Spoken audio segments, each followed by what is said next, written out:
찬양대 특별 찬양 감사합니다. 아주 오랫동안 연습을 하셨답니다. 오늘 우리는 콘서트홀에 와서 하나님께 찬양하는 걸 들은 것 같은 느낌이 듭니다. 애쓰셨습니다. 고생하셨습니다. 그리고 제가 보아하니 찬양대에 앉아 계셔야 할 분들이 회중석에 앉아 계신 분들이 덜어 있는데 제가 손을 들라고 하지는 않을게요. 그 자리에서 일어서라고 하지는 않을게요. 자수해서 얼른 본래의 자리로 돌아가시기 바랍니다. 여러분이 본래의 자리로 돌아가셔야 그 자리에 앉으실 분이 한 분이라도 더 와서 앉으니까 찬양대 수고하셨습니다. 그리고 장마통에 여러분 고생 많이 하셨죠. 열대야가 며칠 진행이 되었는데 여러분 고생 많으셨습니다. 또 오늘 이 예배에 어떤 분은 참 감격에 차게 와서 예배를 드리신 분들이 계실 것이고, 또 어떤 분은 그저 지난주와 동일한 한 주간이 될 수도 있습니다. 그러나 우리가 이 자리에 와서 예배하는 것이요, 하나님의 인도와 하나님의 보호하심, 하나님의 은혜 중에 있는 것입니다. 그러므로 예배가 하나님에게 영광되기 위해 내가 하나님 앞에 찬양을 드릴 때, 기도할 때에, 말씀을 드릴 때 하나님에게 집중하면 그만큼 하나님 우리에게 응답하시는 것입니다. 여러분 주일 예배당에 잘 오셨어요. 옆에 있는 분들과 그래서 우리 한번 축복하며 인사하십시다. 주님의 이름으로 축복합니다. 또 한 번 인사합시다. 주님의 이름으로 사랑합니다. 한 번 더 인사하실까요? 주님의 이름으로 사랑합니다. 왜 또 같은 말을 반복하냐고요? 뭔 말을 해야 할지 생각이 안 나가지고 그냥 그렇게 했어요. 여러분 잘 오셨어요. 예배당에 내 발로 온 것 같으나 주님의 인도하심입니다. 주님께서 우리를 보호하시고 도와주셔서 이 자리에 오게 된 것입니다. 오늘 지혜라 하는 말씀의 제목으로 함께 말씀을 나누려고 해요. 우리가 지난주에 이런 말씀을 살폈습니다. 성령이 우리에게 임하면 권능을 받고 예루살렘과 온 유대와 사마리아와 땅끝까지 이르러 증인된다. 그리고 증인되어 나아갈 때에 수많은 충돌을 경험한다 하는 것을 말씀드렸어요. 충돌을 만날 때에, 수많은 벽을 만날 때에 충돌할 때 그 벽을 어떻게 뚫고 넘어가고 어떻게 그 벽을 문을 열어서 넘어갈 것이냐, 성령의 권능이 우리에게 주어졌을 때 가능한데요. 그때 우리는 한 가지 잊지 말아야 할 것이 있었는데, 수많은 벽을 만날 때 신앙의 안경을 벗어버리고 싶은 유혹을 받을 때가 있습니다. 경제의 안경을 쓰고 정치의 안경을 쓰고 또 상담의 안경, 심리학의 안경을 쓰고 싶은 유혹을 받을 때가 있어요. 그런데 그렇게 다른 안경을 끼었으면요, 신앙이 가변적인 것이 됩니다. 증인은 누군고? 수많은 벽을 만났을 때 신앙의 안경을 내려놓지 않는 사람이에요. 그래서 신앙의 안경을 가지고 주변의 모든 것들을 인식하고 분별하고 그리고 하나님의 도우심을 구하고 끝까지 나아가는 사람, 그가 증인이다 그 말이에요. 그러면 성령을 받으면 성령의 권능이 우리에게 주어진다 했는데, 성령을 받은 사람에게 나타나는 가장 확실한 증거가 무엇일까요? 에베소서 5장 18절에 보면 이렇게 선포합니다. 술 취하지 말라. 이는 방탕한 것이니 오직 성령으로 충만을 받으라 말씀합니다. 그러면 성령 충만함 받은 사람에게 나타나는 가장 확실한 증거는 무엇인가 하면, 에베소서 5장 19절에 시와 찬미와 신령한 노래들로 서로 화답하고 마음으로 주께 노래하고 찬양하고 주 예수 그리스도의 이름으로 아버지 하나님께 감사하고 그리스도에게 하듯 피차 서로 복종한다. 이것이 그리스도인들에게 나타나는 가장 확실한 성령 충만의 증거입니다. 자, 그러면 저는 여기서 한 두 가지 충돌을 좀 생각하려고 해요. 우리가 성령의 충만을 받고 성령의 권능을 받으면 맨 처음 만나는 충돌이 뭘까요? 사도행전 1장 8절은 예루살렘을 가장 먼저 이야기하고 온 유대 사마리아 땅끝을 언급을 합니다. 그런데 예루살렘이 먼저가 아니에요.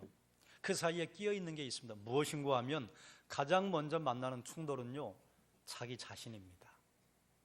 우리가 신앙을 가졌어요. 우리가 성령 충만해요. 그런데요, 성령 충만한 다음에 내 마음속에 충돌이 생겨요. 주의 말씀을 따를까 말까, 성령을 따를까 말까. 내가 예전에 이렇게 하면 괜찮았는데 내가 또 이렇게 해야 될까 말까. 또 가정에서 내가 이렇게 할 것인가 말 것인가. 사업을 할 때, 직장에서 친구를 만날 때, 형제들을 대할 때 이렇게 할 것인가 말 것인가 충돌한다 그 말입니다. 그런데 그런 충돌을 할 때에 충돌을 넘어설 수 있는 외부의 모습은 무엇인가 하면 시와 찬미와 신령한 노래가 내 입술에 있는가 하는 거예요. 왜 그런가 하면 갈라디아서 5장에 보면 육신의 소욕과 성령의 소욕에 관한 말씀을 하는데, 육신의 소욕은요, 분열과 분냄과 시기와 이런 것이 내 입술에 가까웠는데, 성령 충만 받은 다음에 시와 찬미와 신령한 노래들이 있다면 그야말로 놀라운 변화 아니겠습니까?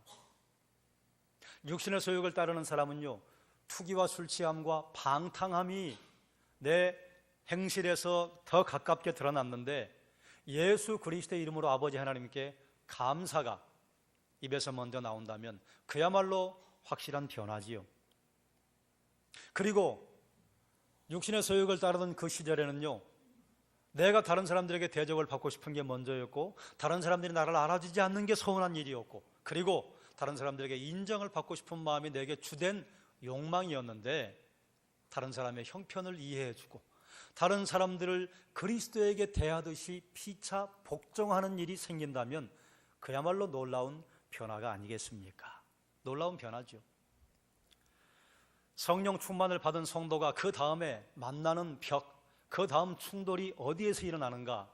예루살렘? 아니에요. 그건 그 다음이에요. 지난번에 여러분의 예루살렘, 여러분의 온 유대, 여러분의 사마리아와 여러분의 땅끝은 어디입니까? 하는 질문을 제가 드렸습니다. 나의 예루살렘이요? 가정이다. 또 내 자녀다. 아내다, 남편이다는 말씀을 드렸는데 맞아요. 우리가 나라고 하는 벽을 먼저 넘어선 다음에요, 그 다음 만나는 충돌의 현장이 어디인가 하면 가정입니다. 본문에 보면 남편에게는 아내를 사랑하라고 하는 반면 아내는 남편을 존경하라고 선포해요. 왜 아내는 남편을 존경하고 남편은 아내를 사랑하라고 말할까요? 이게 당연하니까 그렇게 말하죠. 그런데 사실은 일반적으로는 이렇게 선포하는 게 정상입니다. 남편들이요, 아내를 사랑하세요. 아내들이요, 남편을 사랑하세요. 이러면 되는 건데요, 굳이 남편들에게는 아내를 사랑하라고 하고 아내들에게는 남편을 존경하라고 했어요.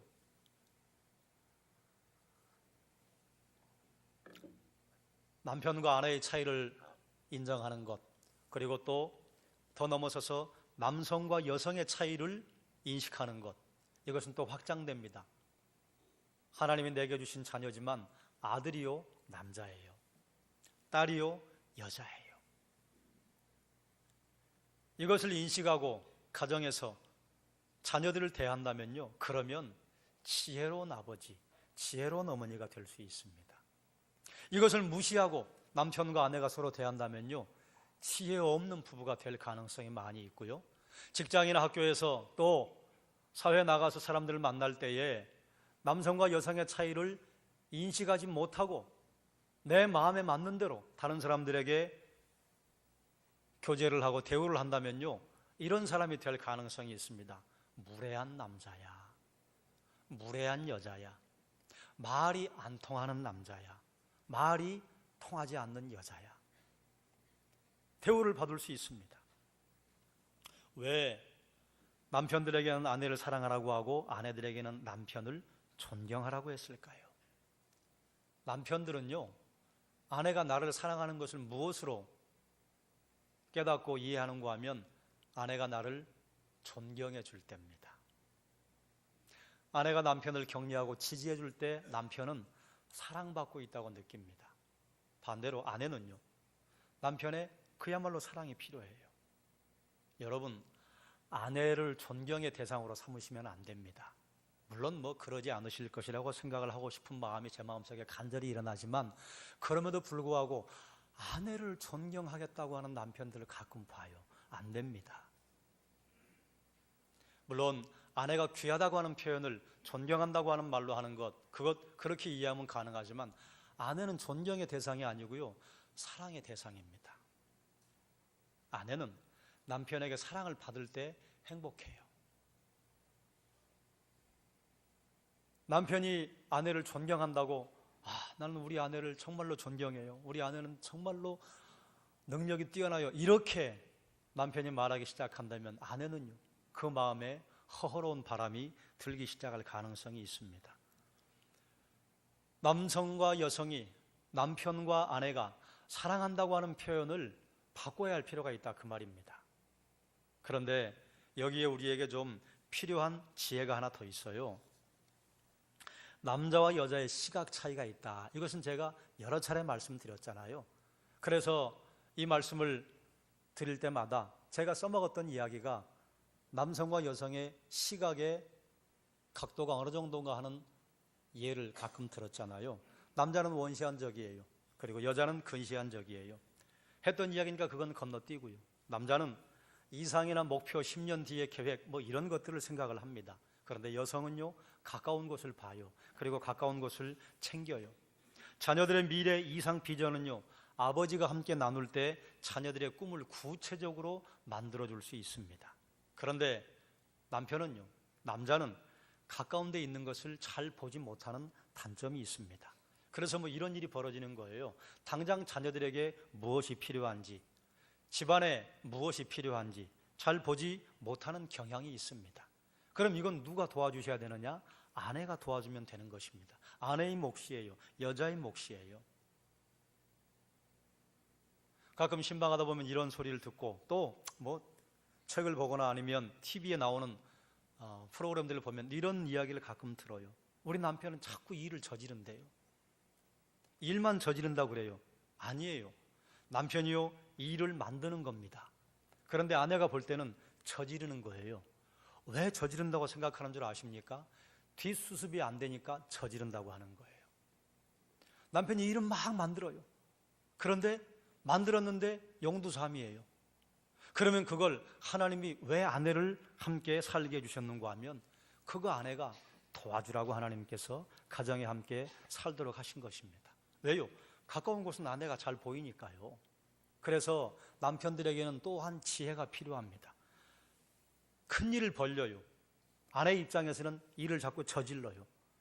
그리고 성큼성큼 걸어 나간 다음에 아내가 자꾸 무슨 말을 해요. 그러면 그 말은 들어야 합니다. 왜요? 우리는 가까운 데 있는 걸 못 봐요, 남성들은. 근데 아내는 가까운 데 있는 걸 본다, 그 말이에요. 그러니까 가까운 데 있는 것을 아내가 이야기하면 하나님께서 주신 소리인 줄로 알고 듣는 지혜가 필요합니다. 아내의 말을 경청할 줄 아는 것이 필요합니다. 그런데 아내의 말을 경청하지 않고 계속 진행하다 보면 일들이 구멍이 생기죠. 구멍이 생기다 보면 어쨌든 그 일을 뒤처리를 해야 하는 분들은 아내들이기 때문에 아내가 힘들어지고 고단해지는 것 아니겠습니까? 시각 차이가 있어요. 시각 차이가 있는데, 그러면 어떻게 하면 피차 그리스도에게 하듯이 복종할 수 있겠는가? 성령 충만한 결과는요, 그리스도에게 하듯이 피차 복종하는 것입니다. 남성들은 멀리 본다 했습니다. 가까이 있는 걸 못 봐요. 그래서 남성들은 시각이 넓지 않습니다. 옆으로 보지 못해요. 그런데 여성들은 광각이에요. 180도를 여성들은 눈동자를 굴려서 본답니다. 그래서 제가 전에 그런 말씀 드렸죠. 예쁜 여자가 지나가면 남자들은 체면 불구하고 고개를 돌려서 봐야 합니다. 왜 그럴까요?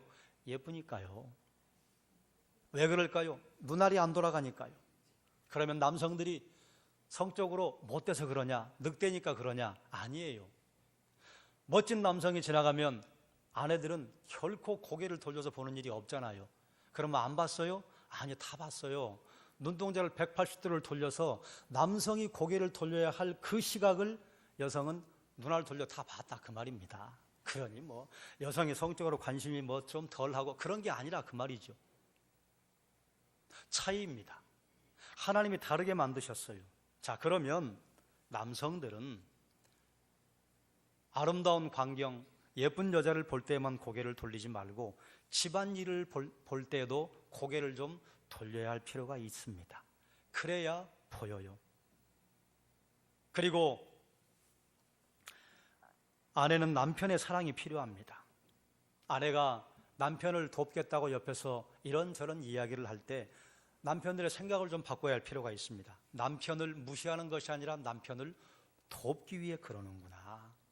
그리고 아내의 말을 들어주고 반응해 줄 때 그때요, 그 남편에게 아내는 사랑을 받는다고 느끼고 행복감을 느낀다, 그 말이에요. 아내들은요, 어떻게 해야 피차 그리스도에게 하듯이 복종할 수 있겠는가?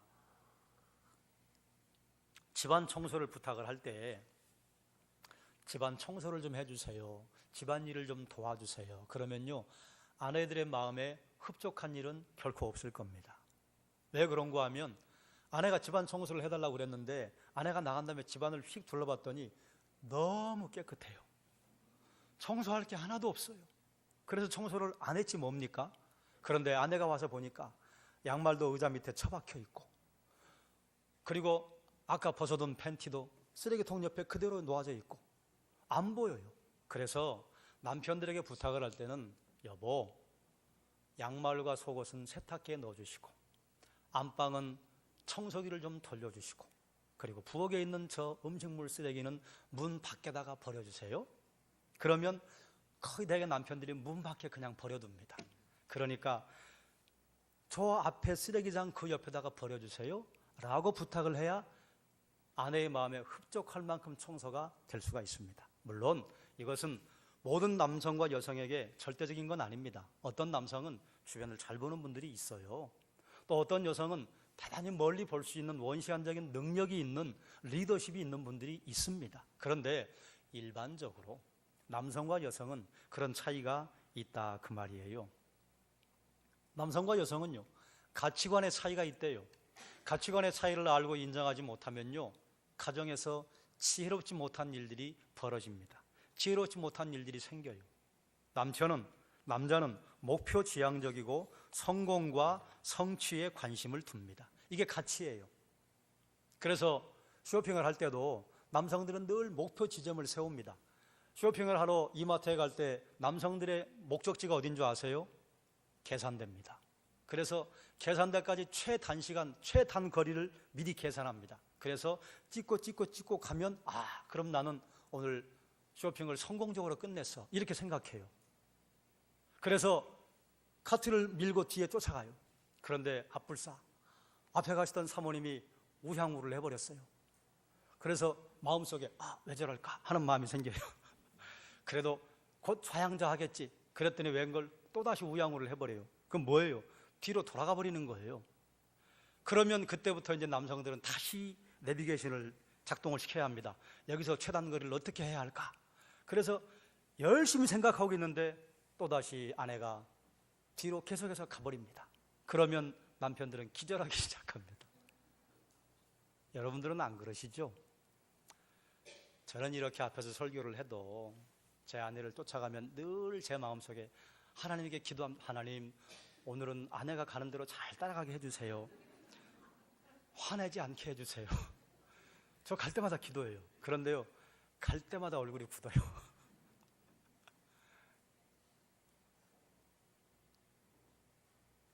남자는 그렇다, 그 말입니다. 목표 지향적이에요.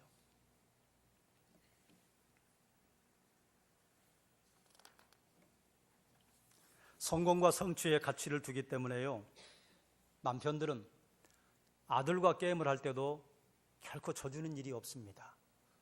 지혜로운 아빠는요, 적당한 때 져줘요. 그런데 지혜롭지 못한 아빠는요, 아들을 울린 다음에 져줘요. 이렇게 말해요. 알았어, 아빠가 진 걸로 해. 그런데 자기는 웃어요. 자식, 넌 아빠에게 안 돼. 그러면 아빠만 그러냐? 아들도 그래요. 아들도 절대로 아빠에게 져주지 않습니다. 그래서 나중에 언젠가 아빠를 이기게 되면요, 그러면 굉장히 행복해합니다. 넘어서야 할 벽이에요. 한 3년 전인가 우리 체육대회 할 때 아빠와 아들들이 씨름을 했잖아요. 제가 멀찍이 서서 봤습니다. 그 어떤 아빠여도 아들에게 져주려고 하는 아빠가 없었어요. 그런데 저희 둘째 아들이 와가지고 저한테 씨름하자고 그러더라고요. 저 안 갔습니다. 왜 안 간 줄 아세요? 제가 아들을 이기겠다고 하는 것도 볼종 사납고 또 그 녀석은 보나마나 저를 죽겠다고 이기겠다고 달려들 거란 말이에요. 근데 그날이 금요일이었습니다. 금요 기도에 힘쓰고 나면 제가 피곤하기 때문에 아빠는 안 한다. 한 번 얘기했거든요. 3번, 4번 오는 거예요. 둘째 아들이. 그 말은 무엇이냐? 저는 아빠를 꺾을 수 있어요. 그래서 저도 절대 안 갔습니다. 그게 남자들의 세계예요. 그런데요, 또 그런 일이 또 벌어져요. 여러분, 여기 계신 분들도 명절에 고향에 가시거나 형제들이 모이면 고스톱 하는 분들이 계시죠? 또 뭐 카드 하는 분도 있을 거예요. 옆에서 가만히 봐요. 저야 뭐 하지도 못하고 끊은 지도 하도 오래되기 때문에 이제는 뭐 가고 싶지도 않고, 그리고 가봤자 머리만 아프고, 옆에서 가끔 보면요 재밌습니다. 거기서 피가 튀깁니다. 분명히 동서끼리, 형님 동생끼리 앉았는데요, 고스톱에 목숨 걸었어요. 그리고 점수 계산이 틀리잖아요. 와, 목숨 걸어요. 나라를 구할 것 같은 사명감, 그런 사명감 어디서 그렇게 나타나는지. 그리고 지잖아요. 그럼 밥상머리에 같이 안 앉습니다. 마음 상했다 그 말이지. 아, 잃어봐야 1,000원, 2,000원, 10,000원, 뭐 잃어봐야 뭐 돈 10만 원 이렇게 정도인데 뭐 이게 줬다고 생각하면 되는데, 그때부터 말이 사라져요. 그러면 이제 아내들은 옆에서 볼 때 그래요. 왜 그러냐고. 아, 서로 좀 져주면 되고, 그리고 땄으면 좀 풀어주면 되잖아요. 절대로 안 풀어줍니다. 내가 이걸 어떻게 해서 얻은 전리품인데 이걸 어떻게 풀어줘. 풀어주면 좋은 사람이 되고, 안 풀어주면 마음이 좁은 사람이 됩니다. 그래서 남편들은 성공과 성취, 목표 지향적인 것, 아내가 볼 때는 아, 좀 심하다, 왜 저럴까 하는 느낌이 들 때가 있을 거예요. 여성들은요, 아내는요, 관계 지향적입니다. 사랑, 친밀한 관계, 아름다운 것에 관심이 많아요. 그래서 쇼핑을 할 때 아내는 목적지가 계산대가 아닙니다. 목적지가 어디인고 하면 함께 가는 남편이라네요. 앞으로 가도 되고 뒤로 가도 되고 우양우를 해도 되고 좌양좌를 해도 되고, 함께 그 시간에 남편과 쇼핑을 하고 쇼핑카트를 끌고 가고 있다는 게 중요하답니다. 그래서 쇼핑센터에 갈 때마다 기도합니다만 그래도 잘 안 됩니다. 여러분 남편들이요, 여러분들은 성숙하셔서 다 쇼핑센터에 갈 때마다 아내를 잘 따라다니시죠? 잘 따라다니시기 바랍니다. 그리고 속에서 만약에 내비게이션을 켜고 계시다면 그 내비게이션을 끄고, 그리고 아내를 따라서, 아내가 함께 남편과 가는 것에 가치를 두고 행복을 느낀다고 하면, 그러면 함께 가주는 것이 지혜가 아니겠는가. 아내들은 남편과 자녀들과 게임을 하거나 무슨 놀이를 할 때 저도 괜찮아요. 졌다고 해서 아내는 마음 상하지 않아요. 남편은요, 아들에게 졌는데요, 마음 상해요. 동서끼리, 또 형님하고 동생끼리 내기를 했는데 지면요, 마음 상해요. 왜요? 성공과 성취가 가치니까요. 아내는요, 여자는요, 그리고 우리 딸들은요, 함께 하는 게 중요한 거예요. 그래서 이겨도 되고 져도 되고, 가족과 함께하는 그 시간이 아내들에게는, 여성들에게는 중요하다 그 말입니다. 자, 그러면 어떻게 하는 것이 피차 그리스도에게 하듯이 복종하는 것이겠는가? 아내가 나에게 무엇을 요구하고 무엇을 말할 때 그게 나를 도우려고 하는 것이다 하는 생각의 변화가 필요하다, 아까 말씀을 드렸습니다. 그리고 아내들은 남편에게요 왜 그렇게 거기를 급하게 가려고 하느냐고, 왜 꼭 거기만 그렇게 최단시간 안에 가려고 하느냐고 하는 말들을 조금 참고 계시는 게 좋다고 합니다. 남편이 스스로 해줄 때까지 내가 말하고 싶고 가르쳐주고 싶고 조언하는 것을 포기하는 것이 필요합니다. 아내가 남편에게 이런저런 이야기를 해요. 왜냐하면 보인다 그 말이에요. 자꾸 뭘 빼놓고 뭘 놓고 다니고, 그리고 챙기지 못하고 보여요. 그럴 때 그걸 슬그머니 이야기해주는 아내가 지혜로운 아내입니다. 왜 당신은 그것도 못 챙기느냐고, 왜 그것도 돌아보지 못하느냐고 하면 그 순간 남편은요, 그만 그것도 못하는 사람이 돼버리고 맙니다. 그래서 무능한 남편이 될 가능성이 있습니다. 그리고 아내들은 쇼핑을 하러 가실 때 최소한 남편과 함께 가니까 남편을 조금 배려하셔서 쇼핑 목록을 적어 가신다면 그래도 쇼핑센터를 휘젓고 다니는 일은 최소한 좀 줄어들지 않을까. 남편도 아내에게 맞춰야 하고 아내도 남편에게 맞춰야 하지 않겠습니까? 남편들은 가까이 있는 걸 보지 못합니다. 정말로 보지 못합니다. 그러다 보니까 결혼을 하면 남편과 아내들이, 특히 젊은 청년들이 실수를 하는 게 있어요. 결혼할 때 결혼하고 나면요, 결혼하기 전에 보이지 않았던 게 누가 많이 보이는가 하면 아내가 더 많이 보여요. 아내가 보니까요, 멋있는 줄 알고 결혼을 했더니 앞에 있는 거 너무 못 챙겨요. 남편은요, 아내가 그런 게 있어도요, 가까이 보이지 않기 때문에 눈에 안 띕니다. 그래서 잔소리를 누가 많이 하시게 되는가 하면 아내들이 많이 하게 됩니다. 그런데 여기 한 가지 지혜가 필요합니다. 혹시라도 남편에게 그런 이야기를 하고 싶거들랑 아이가 없는 자리에서 하시는 게 지혜입니다. 다들 그렇게 하시죠? 그럴 줄 알지만 한 번 더 말씀을 드립니다. 눈앞에 보이지 않는 것을 남편에게 이야기하고 또 그것이 지적이 되기 시작하면요, 그래서 조금씩 아버지의 권위가 무너지기 시작하면요, 자녀들이 그걸 들으면서요, 은연중에 우리 아버지는 이것도 못 챙기고 저것도 못 챙기고 이것도 빼뜨리고 저것도 빼뜨리고 아이들이 입력합니다. 그러면 그것이요, 별것 아닌 것 같으나 아버지의 권위, 남편의 권위가요, 가정에서 떨어지기 시작합니다. 교육학자들이 말하기는 자녀들이 태어나면 언제부터 자녀들에게 회초리를 들어야 하는가? 태어날 때부터입니다.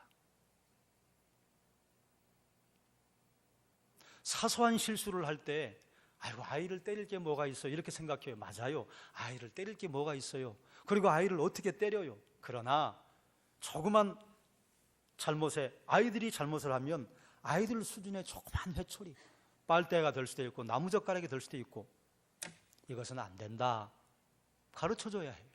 그런데요, 대개 수많은 부모들이요, 작은 잘못은 지나가요. 이런 걸 가지고 이런 건 알아서 하겠지. 아니요, 알아서 못합니다. 그리고 언제 회초리를 드는가 하면 큰 잘못을 했을 때 호되게 회초리를 들어요. 그런데요, 그때 아이들은 당황스럽습니다. 왜냐하면 예전에는 패스하더니 왜? 예전에는 그냥 지나가시더니 왜? 오히려 아이가 큰 잘못을 했을 때는 회초리를 드는 게 아닙니다. 왜냐하면 본인이 잘못한 걸 알아요. 회초리를 들 때는 왜 그렇습니까? 자녀들에게 호통을 칠 때는 왜 그렇습니까? 그거 잘못이라고 말해주고 싶은 것 아니에요? 그렇게 하면 안 된다고 말하고 싶은 것 아니에요? 그런데 자녀가 알면요, 그때는 말하는 게 아닙니다. 오히려 그때는 아버지가 그 듬직한 어깨로 안아주고 엄마가 사랑스러운 말로 아이를 위로해주고, 본인도 알아요, 본인이 잘못한 걸. 그런데 본인이 잘못한 걸 아는데 엄마나 아빠가 호되게 야단을 치면 아이가 갈 곳이 없어집니다. 그래서 집을 나갑니다. 집을 나가서 돌아다니다가 갈 곳이 없으니까 집으로 다시 들어와요. 그런데 갈 곳이 생기면요, 그걸 가출이라고 해요. 그런데 여기에 또 한 가지 생각할 게 있습니다. 엄마들이 대개 자녀들에게 회초리를 언제 드는가 하면 엄마 말을 안 들을 때. 그런데 언제 엄마 말을 안 들어요? 어린아이 때는요, 유치원 때는요, 엄마 말 듣습니다. 엄마의 권위도 무시무시하니까요. 그런데요, 말을 해도 안 듣기 시작할 때가 오잖아요. 그때 엄마가 회초리를 들어요. 그런데 이때 엄마가 회초리를 들다가는요, 자녀에게 엄마의 권위가 잡히는 날이 옵니다. 그게 언제인 줄 아십니까? 이 녀석이 하고 회초리를 들었는데 아이가 엉겁결에 조건 반사적으로 엄마의 팔을 딱 잡았어요. 그런데 엄마가 꿈쩍을 못해. 그럼 엄마 죄송합니다, 끝난 겁니다. 이때 엄마가 찾는 사람이 있어요. 누구를 찾을까요? 아버지를 찾아요. 여보. 그런데 남편의 권위를 잘 세워놓고 아이들이 보는 자리에서 남편의 험담을 하지 않은 지혜로운 아내는요, 그때 남편이 오면요, 권위가 섭니다. 그런데 자녀들 앞에서 아버지의 아버지의 흉 생각지 않고 다 봐놨어요. 그럼 이미 아버지의 권위는 사라졌어요. 그때 아버지 와 봐도요, 아이들이요, 무시합니다. 그래서 남편에게는 존경이 필요한 것입니다.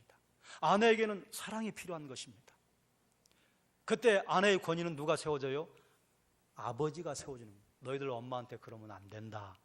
그러면 아버지의 말이 이미 아이들에게 무거워져 있기 때문에요, 아이들이 아버지의 말을 듣습니다. 여러분 가정과 자녀들을 지혜롭게 잘 키우셨죠? 그러실 줄로 압니다. 그리고 그러시기를 바랍니다. 그런데 꽤 많은 가정이요, 엄마들이 아버지의 권위를 작심작심 밟아놓습니다. 아버지의 권위를 세워주는 건요, 아버지 가부장 노릇하라고 세워주는 게 아닙니다. 그것이 가정을 세우는 지혜입니다. 어떤 분들은 제가 이런 말을 하면 아이고 젊은 목사님이 그렇게 뭐 그런 소리를 하냐고 그러시는데요, 저는 그것이 진리라고 생각합니다. 아이들이 아버지가 밖에 나가면 문 앞에 나와서 인사하도록 시켜야 합니다. 그걸 누가 시켜야 하는가 하면 엄마가 시켜야 아이들이 따라합니다.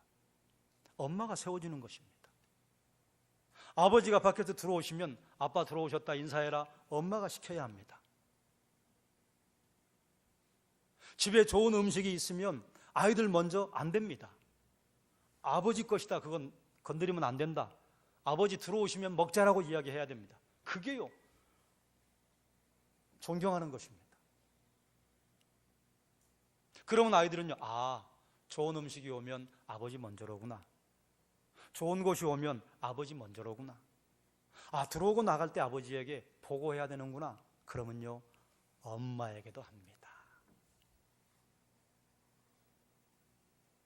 그런데 좋은 음식이 오면 자식들 먼저 줘버리고 당신은 알아서 먹어요, 이렇게 얘기하면요, 그래, 그럴 수 있죠.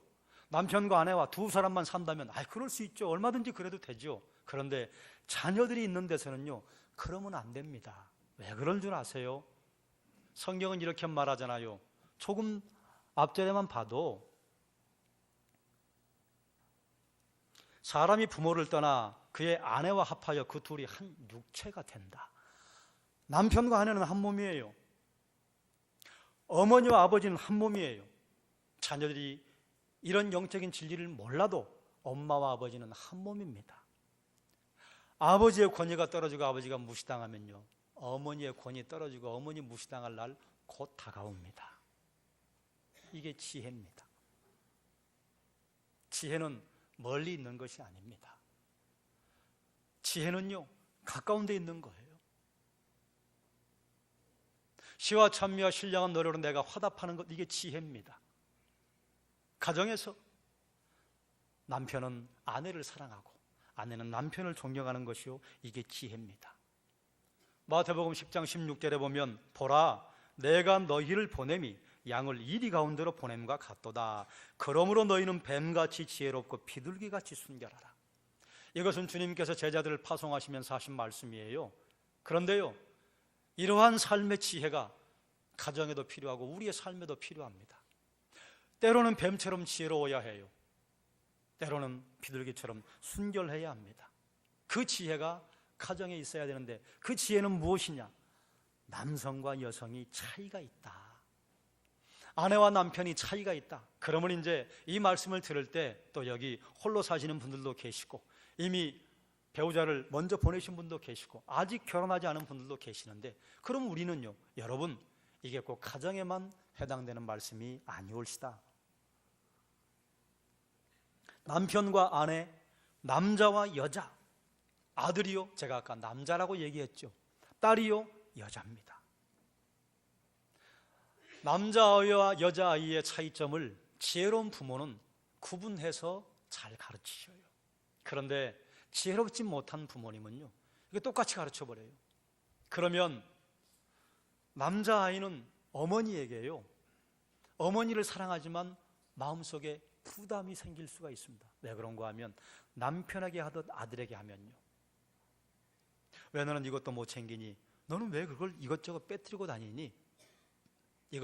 그걸 잘 챙기면 좋겠다라고 아들에게 이야기하면 아들이 어머니에게 고마움을 느끼는데요, 너는 왜 그렇고 왜 그것도 못하니라고 하는 말이 엄마에게 나가면요, 아들 남자입니다.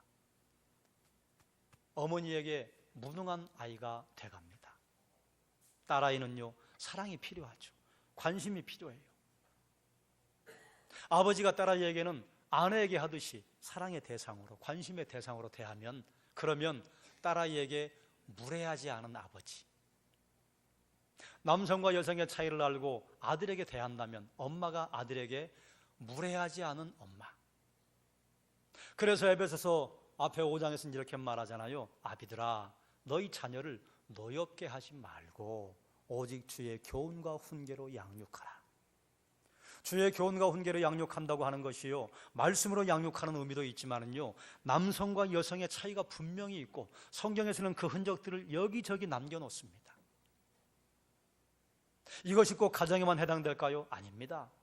여러분 직장에서 생활을 하실 때, 또 학생들은 학교에 가서 다른 사람들을 만날 때 남성에게는 남성에 맞는 사랑의 방법, 여성에게는 여성에 맞는 사랑의 방법, 성경은 우리에게 대단히 많은 정보를 주고 있습니다. 그럴 때 말이 통하는 남자, 말이 통하는 여자, 상식이 통하는 남자, 상식이 통하는 여성으로 다른 사람들에게 인정받고 만나고 싶은 사람이 될 수 있을 것입니다. 다음 주에 또 몇 가지 말씀을 함께 나누고 오늘은 여기서 정리하겠습니다. 성령을 받은 성도가 만나는 가장 가까운 충돌 지점은 어디인가 하면 자기 자신입니다. 나부터입니다. 내 입술에 분열과 투쟁, 시기의 말 대신 시와 찬미와 신령한 노래가 있다면 성령 충만한 사람입니다. 그런데 여전히 시와 찬미와 신령한 노래보다 분쟁과 시기와 분열하는 말들이 내 입술에 있다면 우리는 한번 하나님 앞에 다시 서야 합니다. 내 입술에 투쟁과 당짓는 것 대신에 예수 그리스도로 말미암아 아버지 하나님께 감사가 나온다면요, 우린 성령 충만한 것입니다. 그런데 감사가 나오는 것보다 투쟁과 당짓는 것이 내 입술에서 나온다면, 그러면 우리는 하나님 앞에 다시 한번 서야 합니다. 성령 충만한 가장 확실한 증거는요, 그리스도에게 하듯이 피차 복종하는 것이라.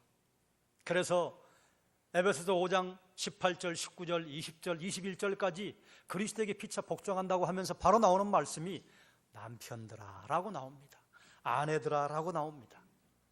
성령 충만한 다음에 우리가 두 번째 만나는 충돌 지점이요, 가정이요.